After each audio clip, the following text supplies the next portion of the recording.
मी आहे कल्याणमधली. कल्याण पश्चिमेतील गणपती चौक ते डीबी चौक दरम्यान रस्त्यावरील 7 ते 8 झाडांवर विषप्रयोग झाल्याचा संशय व्यक्त होतोय. अज्ञात व्यक्तींनी ड्रिल मशीनच्या साहाय्याने झाडांच्या खोडांना छिद्र करून त्यामध्ये रासायनिक द्रव्य टाकल्याचा संशय. या घटनेमुळे परिसरात खळबळ उडाली आहे. महापालिका प्रशासनाने घटनास्थळी धाव घेत पंचनामा केला तर दोषींवर आता कडक कारवाईची मागणी जोर धरू लागली आहे.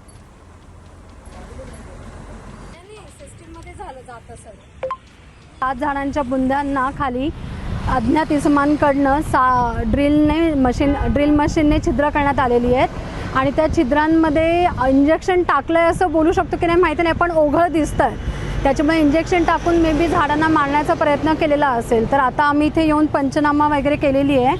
उद्यान विभागाकडनं ट्री ॲक्टनुसार जी पण काय कार्यवाही ती आमची सुरू झालेली आहे. त्यानुसार आता याच्या पुढे ट्री ॲक्टनुसार आम्ही प्रथमदर्शनी रिपोर्टनुसार पुढची कारवाई करण्यात येईल महानगरपालिकेकडून.